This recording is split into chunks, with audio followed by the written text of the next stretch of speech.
I'lam anna afdal qira'ati ma kana as-shalah wa madhhab as-safi wa akharina rahimahullah ta'ala an taqlil al-qiyam fi as-salati bil qira'ah afdal min taqlil as-sujud wa ghayrihi wa amma al-qira'atu fi ghayri as-salah fa afdaluha qira'atul layl wa nisful akhir minhu afdalu min al-awwal wal qira'atu baina al-maghrib wal 'isha mahbubatun wa amma al-qira'atu an-nahar fa afdaluha ma kana ba'da salati subh.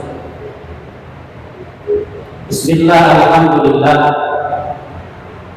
assalatu wassalamu ala rasulillah wa ala alihi wa sahbihi wa man wala amma ba'd. Subhanaka la ilma lana illa ma 'allamtana innaka antal alimul hakim. Hadirin jamaah di Masjid Al-Wajirin yang dimuliakan Allah Subhanahu wa taala. Alhamdulillah wa syukurillah, pada kesempatan ini Allah Ta'ala mentakdirkan kepada kita semua bisa hadir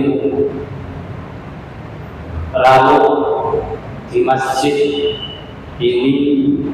Mudah-mudahan rawuh panjenengan dicatat oleh Allah Subhanahu wa taala amalan sholeh, amal yang baik yang diridhoi oleh Allah Subhanahu wa taala. Bapak Ibu hadirin yang dimuliakan Allah Ta'ala, hambanya Allah Subhanahu wa taala pada saat seseorang itu mau menuju kepada Allah Ta'ala, dalam ilmu tasawuf ada yang mengatakan salik. Seseorang itu agar cepat sampai kepada Allah Subhanahu wa taala, menurut Syekh Imam Abil Hasan Asy'ari, di antaranya yang pertama yaitu ta'allum. Ta'allum itu adalah belajar. Maka bagi orang yang belum tahu,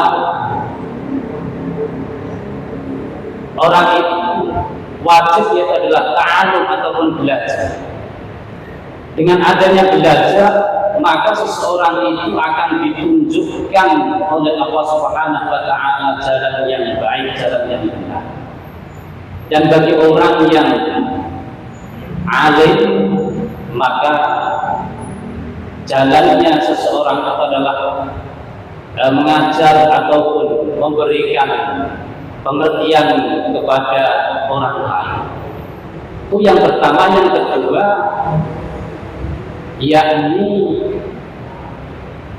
melakukan sholat berjamaah, sholat maktubah. Dan yang ketiga adalah qiraatul Quran. Yang kedua ini, seseorang melakukan sholat berjamaah dilakukan dengan sholat maktubah, dilakukan dengan berjamaah. Kalau seseorang itu sudah menjadi kebutuhan, maka akan diringankan oleh Allah Ta'ala. Yang namanya sholat, ya memang sholat itu diwajibkan oleh Allah Ta'ala, tapi cara memandangnya seseorang melakukan sholat ini kan macam-macam.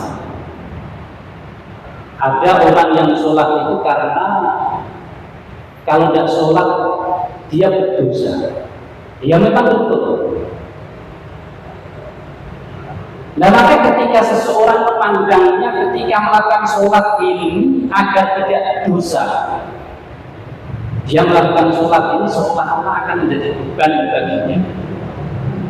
Akan tapi berbeda ketika seseorang itu melakukan sholat, melakukan ibadah, sholat khususnya sholat wajib, sholat maktubah. Ini bukan lagi memandangnya itu adalah sebagai kewajiban, tapi sebagai kebutuhan. Kebutuhan itu apa? nalika panjenengan napa niku dahar makan. Padahal yang namanya makan itu bukan wajib napa malih sunnah, betul. Yang namanya makan itu adalah dilihat dari hukumnya adalah ubah. Ubah itu makan boleh, tidak makan juga tidak apa-apa. Itu namanya makan.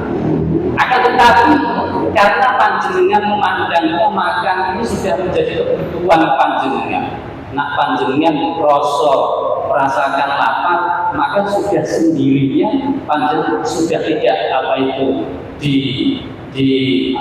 dioyak-oyak seseorang itu akan makan dengan sendiri. Walaupun saat itu tidak ada makanan, pasti dia akan mencari. Nah begitu juga ketika seseorang itu melakukan ibadah, khususnya adalah melakukan sholat, dilakukan dengan berjamaah.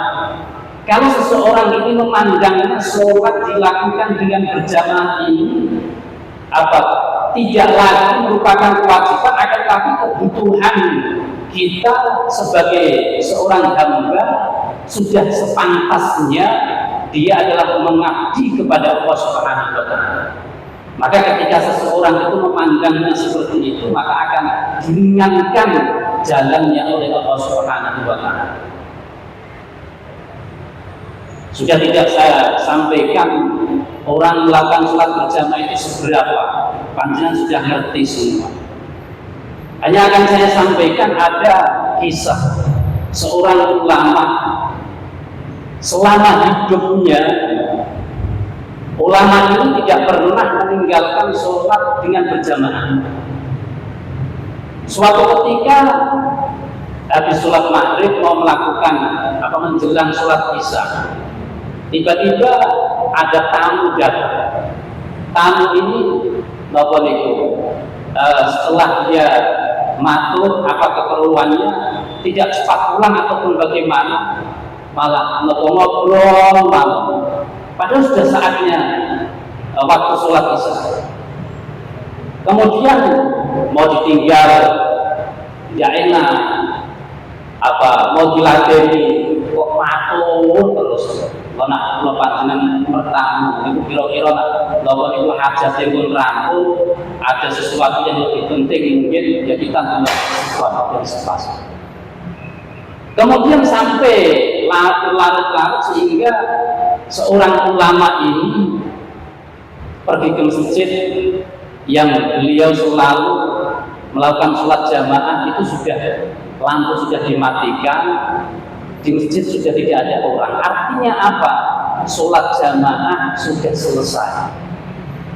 Kemudian dia karena sudah terbiasa melakukan sholat jamaah, ini kok ketinggalan sholat jamaah. Saya yakin kalau panjenengan biasa melakukan itu pasti akan punya rasa di dalam hatinya itu kecewa. Ya, untuk mengobati rasa kekecewaannya tersebut, orang ini, ulama ini menunggu orang tidak datang-datang. Sudah beberapa waktu tidak kunjung ada orang diajak untuk sholat jamaah. Akhirnya karena ditunggu sudah lama tidak ada, akhirnya sholat sendirian, sholat isya munfarid. Nah setelahnya seseorang ini sholat isya dilakukan munfarid sendirian. Untuk mengobati rasa kekecewaannya tersebut, seorang ulama ini melakukan sholat sunnah 2 rakaat salam, 4 rakaat dikalikan 27. Pun coba dengan bayangkan 4 rakaat dikalikan 27. Pun itu hitungannya kathah mawon. Wong panjenengan Ramadan mawon salat sunah nggih. Niku mawon sing akeh karo sithik njaluk sithik. Lah niki untuk mengobati rasa kekecewaannya, dia melakukan sholat sunnah 4 rakaat dikalikan 27 rakaat. Setelah beliau itu melakukan sholat selesai, karena kecapean akhirnya ketiduran. Ketiduran. Saat orang ini tidur, kemudian seorang tersebut bermimpi. Orang-orang yang biasa melakukan sholat jamaah itu tahu semua, tahu si A, si B dan lain sebagainya, tahu teman-temannya yang biasa melakukan sholat jamaah. Sehingga pas di saat mimpinya ulama tersebut, teman-temannya mengendarai kuda, dia pun juga sama mengendarai kuda, dan kudanya ini sama-sama lari semua. Teman-temannya sudah jauh di depan, kemudian orang ini masih di belakang. Pun sak napa niku berusaha semaksimal mungkin untuk mengejar teman-temannya, ini tidak nyampe. Artinya apa? Seseorang tersebut ketinggalan melakukan sholat jamaah isya, kemudian untuk mengobati rasa kekecewaannya melakukan sholat 4 rakaat dikalikan 27 rakaat, ini ternyata belum bisa mengimbangi seseorang tersebut melakukan sholat maktubah dilakukan dengan jamaah. Sholli ala Muhammad. Oleh karenanya, kembali seseorang yang melakukan sholat maktubah dilakukan dengan berjamaah, ini adalah merupakan jalan seseorang itu akan bisa usul sampai kepada Allah Subhanahu wa Ta'ala. Dan yang ketiga adalah qiraatul Quran. Membaca Al-Quran ini, apalagi kita sebagai umat Islam, orang Islam, Al-Quran ini adalah pedoman bagi kita semua. Pedoman bagi kita semua. I'lam anna tilawatal Quran ya afdalul adkar. Sebaik-baiknya seseorang itu mengingat kepada Allah Subhanahu wa Ta'ala ya saat seseorang itu membaca Al-Quran. Karena apa? Pada saat seseorang itu membaca Al-Quran, pada dasarnya orang ini sedang berdialog kepada Allah Subhanahu wa Ta'ala. Wal matlubul qira'atu bitadabbur. Apalagi seseorang tersebut saat membaca Al-Quran bisa menghayati kandungan ayat-ayat yang dibaca. Jangankan seseorang itu bisa menghayati kandungan ayat-ayat Al-Quran yang dibaca, boten paham mawon panjenengan maca Quran niki, setelah selesai membaca Al-Quran, hati panjenengan akan diberikan ketenangan oleh Allah Subhanahu wa Ta'ala. Karena apa? Ketika panjenengan membaca Al-Quran, secara otomatis panjenengan berdialog dengan Allah Subhanahu wa Ta'ala. Disinilah Allah Subhanahu wa Ta'ala ridho panjenengan. Allah Ta'ala itu adalah ridho panjenengan akan menurunkan sakinah datang panjenengan, ketenangan wonten manahipun panjenengan. Oleh karenanya wal qiraatu adabun wa maqasid. Orang membaca Al-Quran niki ada adabnya. Seseorang saat memegang Al-Quran, saat memegang Al-Quran pun jangan disamakan orang itu membawa ataupun memegang dengan kitab-kitab yang bukan Al-Quran. Ketika panjenengan membaca Al-Quran, yang panjenengan baca ini akan memberikan kemanfaatan, akan memberikan keberkahan datang panjenengan.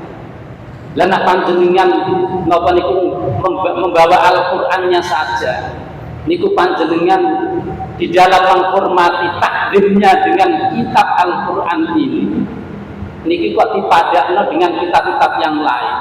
Lah mana mungkin panjenengan maca Quran terus akan mendapatkan keberkahan, akan mendapatkan kemanfaatan dari ayat-ayat yang panjenengan baca. Sedangkan panjenengan ketakdimannya dengan mushaf yang panjenengan baca itu tidak bisa membedakan antara Al-Quran ataupun bukan Al-Quran. Napa malih panjenengan di dalam membaca Al-Quran ini bisa istiqomah, bisa mudawamah. Panjenengan melonggarkan waktu, menyempatkan waktu kapanpun, waktu bermaghrib sae, tengah malam langkung sae, panjenengan kok bisa istiqomah mudawamah membaca Al-Quran. Mulai awal kemudian sampai hatam, kemudian hatam diulang dari depan lagi sampai hatam lagi. Panjenengan kok belum sampai hatam, panjenengan kok yuswani dilereni le maca Quran kalian Gusti Allah. Panjenengan niki dalam perjalanan ngatam Quran, insyaallah panjenengan kapunduti dening Gusti Allah niki dalam keadaan ingkang sae. Amin Allahumma. Ulama-ulama salaf rumiyin niku kathah ingkang kagungan wadifah, kathah ingkang kagungan kebiasaan-kebiasaan di dalam mewiridkan membaca Al-Quran. Wonten ingkang maca Quran itu setiap bar maghrib sampai waktu isya dia membaca Al-Quran. Ada yang beliau membaca Al-Quran itu setelah selesai salat subuh sampai terbitnya matahari dia membaca Al-Quran. Bahkan ada yang setiap 1 bulan dia menghatamkan Al-Quran. Wonten malih sing napa niku 15 hari ataupun setengah bulan dia istiqomah menghatamkan Al-Quran. Ada lagi yang 7 hari, 8 hari dia menghatamkan Al-Quran. Bahkan ada yang setiap harinya itu adalah dia mengistiqomahkan bisa menghatamkan Al-Quran. Bahkan wa kasiruna fi kulli thalasin wa kana kasiruna yaqtamuna fi kulli yaumin wa lailatin khatamatan. Setiap malamnya dia selalu menghatamkan Al-Quran. Niki amalan-amalan yang dilakukan ulama-ulama salaf dulu. Khatama jama'atun fi kulli yaumin wa lailatin khatama ini bahkan ada yang menghatamkan Al-Quran setiap malamnya itu 2 kali. Waktu namun itu wa akharuna fi kulli yaumin wa lailatin thalatha khatamatin. Setiap malamnya dia menghatamkan Al-Quran 3 kali. Enten sing nopsi ajib malih. Boten namung ping 3. Boten namung ping 3 wa khatama ba'duhum fil yaumi wa lailatin thamanina khatamatin arba'an fil laili wa arba'an fil nahar. Bahkan seorang ulama yang dia itu selalu mengistiqomahkan Al-Quran, maca Quran itu setiap 1 hari 1 malam dia bisa menghatamkan Al-Quran 8 kali. Coba bayangkan, setiap waktu malamnya dia menghatamkan Al-Quran 4 kali. Di waktu siangnya dia menghatamkan Al-Quran 4 kali. Ini menghatamkan Al-Quran 8 kali. Wa mimman khatama arba'an fil laili wa arba'an fil nahar. La sinten sing biasa menghatamkan Al-Quran setiap harinya, di waktu siangnya bisa menghatamkan 4 kali, di waktu malamnya bisa menghatamkan 4 kali itu diantaranya adalah As-Sayyid Al-Jalil Ibnul Khatib As-Sufi. Ini adalah beliau setiap harinya bisa menghatamkan Al-Quran 8 kali.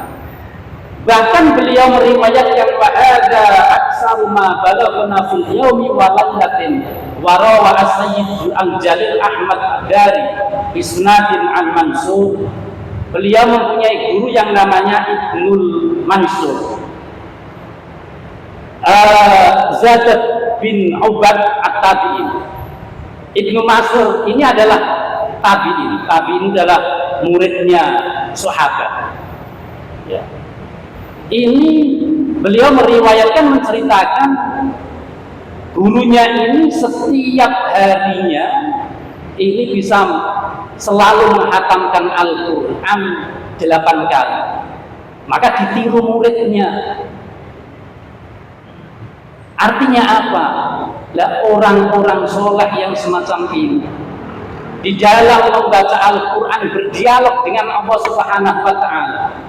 Karena pada saat dia membaca Al-Quran, tidak ada lain kecuali dia adalah membacanya adalah lillahi ta'ala, bukan ada sesuatu yang diminta kecuali hanya karena Allah Subhanahu wa ta'ala. Maka walaupun waktu yang sedikit, dia bisa menghatamkan Al-Quran tidak hanya satu kali.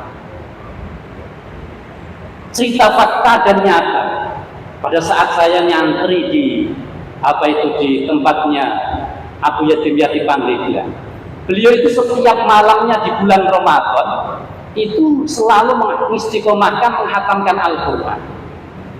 Coba bayangkan, menghatamkan Al-Quran. Artinya hal-hal yang semacam ini bisa kita buat referensi ataupun pandangan. Orang-orang semacam itu aja bisa menyempatkan, sesibuk apapun bisa menyempatkan untuk membaca Al-Quran, berdialog dengan Allah Subhanahu wa ta'ala lantaran dengan jalan seseorang itu adalah membaca Al-Quran. Dan ini akan cepat, itu adalah sampai itu adalah kepada Allah Subhanahu wa ta'ala. Hadirin Bapak Ibu rahimakumullah. Oleh karenanya orang-orang yang semacam ini, walaupun di dalam membaca Al-Quran itu kapanpun waktu itu baik digunakan untuk membaca Al-Quran. Tidak ada waktu digunakan untuk membaca Al-Quran itu larangan, apalagi yaitu adalah makruh, tidak ada sama sekali. Kapanpun. Akan tetapi di antara kapanpun seseorang itu membaca Al-Quran, pasti ada waktu yang istimewa, ada waktu yang lebih dibandingkan, itu adalah kapanpun waktu digunakan untuk membaca Al-Quran. Maka diterangkan fil awqatil mukhtarati lil qiraah, orang-orang yang semacam itu bisa menghatamkan Al-Quran tadi, ada yang 8 kali, 4 kali, kemudian 3 kali dan lain sebagainya. Dia akan memilih waktu-waktu yang istimewa. I'lam anna afdhalal qiraah maka nafis sholat. Lah waktu yang paling istimewa seseorang itu membaca Al-Quran kapan? Perlu kita ketahui, waktu yang istimewa digunakan untuk membaca Al-Quran saat panjenengan nindakaken sholat. Panjenengan tidak akan sholat rakaat yang pertama, rakaat yang kedua itu kan setelahnya Fatihah disunahkan membaca ayat-ayat dari Al-Quran. Lan panjenengan kan sholat maktubah, napa malih kok panjenengan jadi imam, sholat maghrib macane surat Al-Baqarah, sak surat misalnya. Dan ini makmume sing boten kulino nggih bubar, mufaraqah. Lah terus bagaimana agar kita bisa membaca Al-Quran di dalam kita melakukan sholat? Panjenengan tidak akan sholat sunnah, kemudian panjenengan di setelahnya Fatihah, kemudian panjenengan membaca Al-Quran. Lah sampai seberapa kita membaca Al-Quran? Tidak ada ketentuan tertentu, semampu panjenengan. Panjenengan mampunya satu makro itu satu satu bed ya, ataupun mungkin 2 bed ya, ataupun mungkin panjenengan mampunya 1/4 juz, setengah juz, panjenengan ruku. Kemudian begitu terus dilanjutkan semampu panjenengan melakukan sholat berapa rakaat, kemudian di dalamnya panjenengan sholat itu membaca Al-Quran. Oleh karenanya mazhab Imam Syafi'i, beliau mengatakan anna taqbilal qiyam fi shalah bil qiraah afdalu min taqbilis sujud wa ghairihi. Seseorang yang melakukan sholat pada saat dia berdirinya lama, digunakan untuk membaca Al-Quran, itu akan lebih baik dibandingkan panjenengan ketika sholat itu sujudnya lama, ataupun rukuknya lama, ataupun i'tidalnya lama. Akan lebih baik panjenengan berdirinya itu lama, dikarenakan digunakan untuk membaca Al-Quran.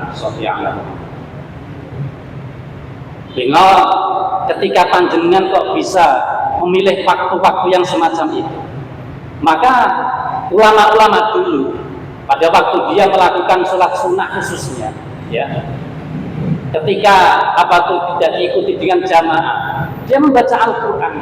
Ada yang membaca Al-Quran itu mulai dari awal, kemudian disambung terus-menerus sampai dia hatam. Bahkan saat dia menghatamkan Al-Quran itu dalam kondisi dia melakukan sholat, ini akan lebih, itu adalah istimewa lagi.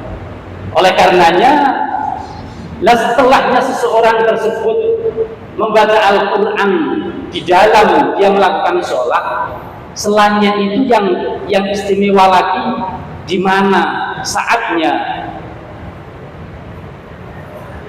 fa'afdaluha qira'atul lail wa nisful akhir minhu afdalu minal awal. Di waktu malam, separuh malam yang akhir itu waktu yang istimewa digunakan panjenengan maca Quran. Nah, waktu bengi niku kira-kira bar maghrib tekan subuh niku bengi, separone teng jam pinten, terus mulai separuh sampai akhirnya di waktu terbitnya fajar shodiq, itu adalah waktu yang istimewa digunakan untuk membaca Al-Quran. Wal qira'atu bainal maghrib wal isya mahbubatun. Waktu panjenengan nindakaken salat maghrib, setelah melakukan sholat maghrib panjenengan nunggu sholat isya, waktu itu panjenengan gunake kangge maca Al-Quran. Saat itulah itu adalah mahbubatun, itu adalah yang saat dicintai oleh Allah Subhanahu wa taala. Bila teng wektu maghrib ngantos isya iki wektu sing istimewa, waktu sing barokah, waktu istimewa, waktu barokah, kok boten digunakno ingkang sae. Niku akan rugi besar. Bila digunakno, nak panjenengan boten taklid maca Quran, nak panjenengan boten maca Quran, nggih maca sholawat. Panjenengan boten maca sholawat, maca istighfar. Kenapa? Sebab tiyang ingkang mlebu teng swarga niku boten wonten tiyang kala wau mlebu teng swarga mergo ngandalno amal ibadah. Sejanten tiyang mlebu teng swarga niku mergo rahmatipun Allah Subhanahu wa taala. Lek kula panjenengan ibadah nggih, tekun ibadah niki dereng napa-napa, dereng enten bandinganipun napa peparingipun Allah taala ingkang dipun paringaken dhateng panjenengan. Napa malih sing boten tekun ibadah. Mila ling ibadah kula panjenengan dereng karuan napa niku niate ditata sing apik. Ling ibadah kula panjenengan sedanten mila namung ngandalno napa rahmatipun Allah Subhanahu wa taala. Ya termasuk bagian antawisipun tiyang kala wau badha maghrib ngantos napa niku wekdalipun salat isya tiyang kala dipun manfaataken ingkang saestu, nikilah ingkang badhe nyebabaken Gusti Allah ridho. Sasampunipun ridho Allah taala badhe nurunaken rahmat lan badhe nurunaken sakinah ketenangan dhateng kula panjenengan sedanten. Bapak Ibu hadirin yang dipun mulyakaken dening Allah Subhanahu wa taala. Wal qira'atu bainal maghrib wal isya mahbubat. Lajeng wal qira'atun nahar fa afdaluha ma kana ba'da sholati subhi. Kalau wau teng wektu bengi. Lah lajeng nak teng wektu awan siang niku wekdal sing istimewa teng pundi kangge maca Quran. Pun ngendikaaken Wa ammal qira'atun nahar fa afdaluha ma kana ba'da sholati subhi. Panjenengan maca Quran sak sampunipun nindakaken salat subuh nunggu napa niku terbitnya matahari. Niki wektu ingkang istimewa kangge maca Al-Qur'an. Mila napa niku teng kula panjenengan sedanten anggenipun maca Quran sak mampunipun. Terkadang malah wonten sing tangkep niku terus pundi Pak kula niku jangankan maca Quran. Nggih. Wong maca mawon terkadang dereng saged. Mbok menawi enten ngapunten nuwun sewu. Kula nate dipun tangkleti. Kados pundi Pak? Jangankan kula maca Quran. Wong kula napa niku maca mawon boten dereng saged. Pun panjenengan bar maghrib, nak boten sempat bar subuh, Qur'ane panjenengan dibuka. Lah terus pripun pun jenengan delok mawon. Lah kok didelok niku mungkin nak putrane kula mirsani terus kula namung delok tok pripun ya tok umi-umi. Lah pripun wong boten saged maca Qur'an. Nggih, dereng saged maca Qur'an. Lah akhirnya dengan keberkahan seseorang tersebut kranten dereng saged maca Qur'an. Lek piyambakipun kala seneng wacan Quran, piyambakipun senaosa dereng saged maca bing dibuka Qur'ane bar maghrib dibuka tekan wektu isya nalika putrane ndelok kok yang sepuhe ketok umi-umi, "Oh bapakku maca Quran." Padahal nggih mboten maca wong dereng saged. Baru kaipun manfaatipun alhamdulillah putrane niki saged maca Quran sedanten sami apal Al-Qur'an mergo baru kae wong tuane bar maghrib ndelok Quran dibuka senajan mboten diwaca. Ranten mboten saged maca. Lajeng tiyang kula mboten dangu kinten-kinten nggih. Napa niku beberapa tahun kemudian piyambakipun niku matur akhirnya piyambakipun niku saged maca Quran. Lah kok saged ngoten? Kula delok suwe-suwe niku seneng. Lah nek kula seneng akhirnya kan kula kepengin iso maca Quran. Lah akhirnya piyambakipun niki saged maca Quran. Lah nek panjenengan napa niku kalih Quran mawon boten ada rasa mahabbah nggih. Napa malih senaosa panjenengan iso maca Quran tapi tidak mempunyai boten kagungan wadifah boten kagungan wekdal-wekdal ingkang panjenengan khususaken boten kagungan wekdal ingkang panjenengan istimewaaken kangge menyempatkan panjenengan maca Quran. Mila Quran niki nggih napa niku kirang paring kemanfaatan keberkahan dhateng panjenengan. Ananging nek panjenengan kok bisa menyempatkan panjenengan maca Quran wektu napa malih wekdal-wekdal ingkang istimewa kala wau panjenengan saged nyempataken insyaallah panjenengan badhe dipun gampelaken merginipun dening Allah Subhanahu wa taala panjenengan napa niku maca Al-Qur'an. Ning nek panjenengan kok alasan ketika panjenengan alasan sakjane panjenengan niku saged nggih menyempatkan waktu niku alasan sing alasan werna mawon. Maka hari berikutnya panjenengan akan dicoba dening Allah taala. Dicoba napa?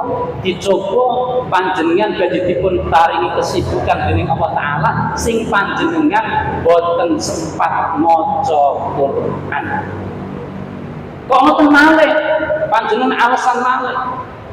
Mila panjenengan akan dicoba dening Allah taala suatu ketika napa niku badhe pun paring kesibukan dening Allah taala ingkang semanten ugi tiyang ingkang ngaji tiyang ingkang taklim ngoten niki panjenengan kok bisa meluangkan waktunya kapan panjenengan bisa menyempatkan mungkin 1 minggu sekali saurare 1 bulan sekali syukur panjenengan setiap hari bisa meluangkan waktunya panjenengan bisa ngaji memang sudah bismillah tawakkaltu ala Allah menyempatkan waktunya pasti kula yakin panjenengan badhe dipun paringi mergi dening Allah taala dipun gampelaken dening Allah taala napa niku nindakaken napa niku perkawis ingkang sae termasuk ngaji kula.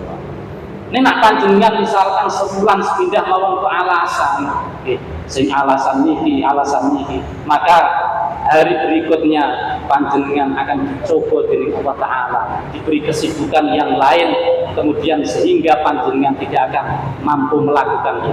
Maka ketika panjenengan kok napa niku begitu, waktu yang akan datang pun akan dicoba oleh Allah Ta'ala yang demikian, sehingga nak panjenengan napa niku selalu beralasan, maka akan diberi alasan yang panjenengan tidak sempat, yaitu adalah melaksanakan amal-amal yang baik tersebut. Hadirin yang dimuliakan Allah Subhanahu wa Ta'ala, oleh karenanya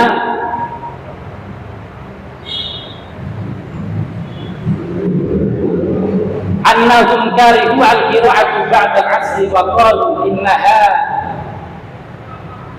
dirasatul yahuda fa ghayru maqbulin wala aslala wa yuktaru minal ayyam al-jum'atu wal isnain wal khamis wa yaum arafata wa minal a'sari al-'asri al-awwali min dhil-hijjati wal 'asri al-akhiri min Ramadan wa minas suhuri Ramadan.